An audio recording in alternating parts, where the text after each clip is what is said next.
गांव की हवा में हल्की सी ठंडक और गरम गरम पाव भाजी की खुशबू घुली हुई थी। गांव के बीचों बीच रोज की तरह रामलाल काका का ठेला सजा हुआ था। ताजा कटे टमाटर, आलू, मटर और चमकते मसालों की खुशबू लोगों का दिल जीत रही थी। 2-3 ग्राहक पहले ही प्लेट लेकर खा रहे थे। तभी एक ग्राहक मुस्कुराते हुए बोला, अरे रामलाल काका, एक सच बात बताइए। मजाक मजाक में ही सही, कौन सी कंपनी का पाव भाजी मसाला डालते हो? इतना स्वाद आता ही कैसे है? अरे भाई, मैं किसी कंपनी का मसाला नहीं डालता। मसाला तो मैं खुद बनाता हूँ। ओह, तभी तो आपकी पाव भाजी में इतना स्वाद है। प्लेट देखते ही मुंह में पानी आ जाता है काका। और हाँ, सब सब्जियां भी ताजी होती हैं, मसाले अच्छे होते हैं, वही असली बात है। अच्छा सामान, अच्छा स्वाद।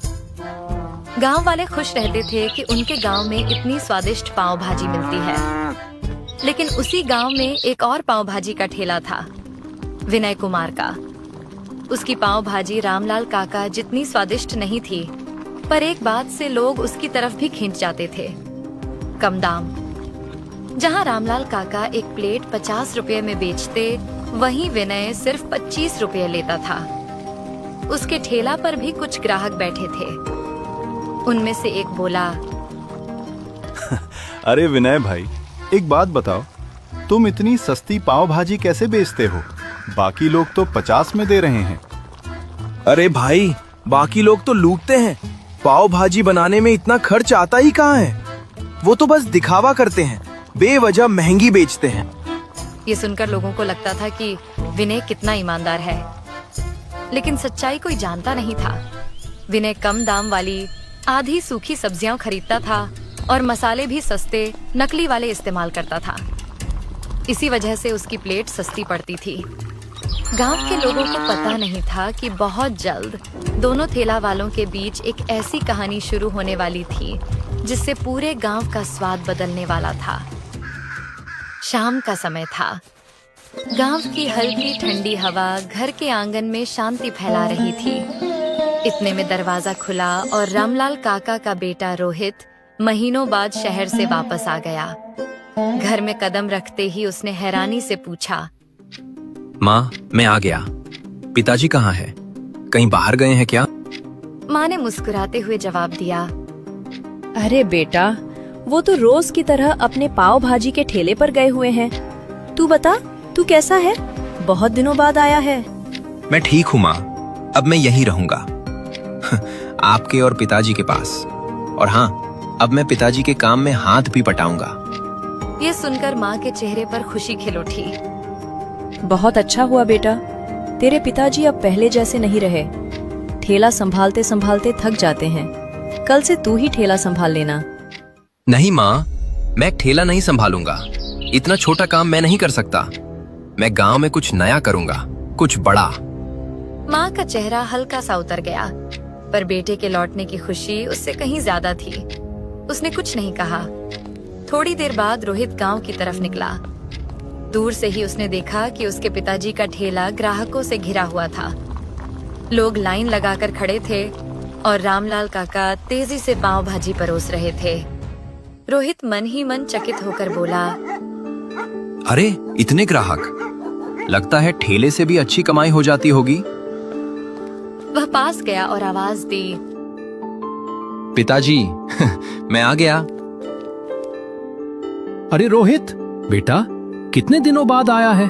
चल, अब ठेला समेटते हैं, घर चलते हैं। दोनों मिलकर ठेला समेटकर घर पहुंचे। रोहित ने शहर की अपनी सारी बातें बता दी, मुश्किलें, संघर्ष और ठेला न संभालने का अपना निर्णय। रामलाल काका ने धीरे से कहा, ठीक है बेटा, अगर तू कुछ अलग करना चाहता है तो कर, मैं तुझे रोकूंगा नहीं।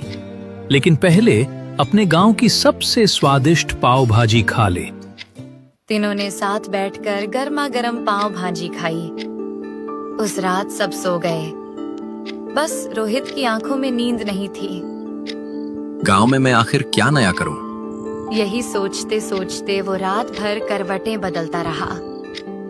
अब देखना था रोहित की नई शुरुआत गांव को कहां ले जाएगी। सुबह का समय था। रामलाल काका रोज की तरह सब्जी मंडी पहुंचे। जैसे ही पहली दुकान के भाव पूछे, उनके होश उड़ गए। टमाटर, आलू, पत्ता गोभी, सबके दाम दोगुने हो चुके थे। काका ने एक सब्जी वाले से पूछा, अरे भाई, आज सब्जियां इतनी महंगी कैसे हो गईं? सब्जी वाला थकान भरी आवाज में बोला, क्या बताएं काका, खाद, बीज, मजदूरी सब कुछ महंगा हो गया है। अब हमें भी दोगुने दाम पर ही बेचनी पड़ रही है। रामलाल काका मजबूरी में सब्जियां खरीदकर घर लौट आए। घर पर माँ और रोहित इंतजार कर रहे थे। काका ने भारी मन से कहा, आज से हमें पाव भाजी की प्लेट का दाम बढ़ाना पड़ेगा। सब्जियां बहुत महंगी हो चुकी हैं। अच्छा जी, अब कितने की बेचोगे? पहले 50 रुपए में थी, अब 70 रुपए में बेचनी पड़ेगी, तभी कुछ मुनाफा होगा।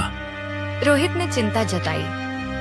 लेकिन पिताजी, क्या लोग इतनी महंगी पाव भाजी खाएंगे? काका ने गहरी सांस लेकर कहा, पता नहीं बेटा, आज ही समझ में आ जाएगा। काका ठेला लेकर जल्दी बाजार पहुंचे। कुछ देर बाद एक पति पत्नी वहां आए। पति बोला, काका जल्दी 2 प्लेट लगा दो, ये राधा कल से पाव भाजी खाने की जिद कर रही है। अभी देता हूँ गर्मा गर्म। पर एक बात, आज से एक प्लेट 70 रुपए की हो गई है।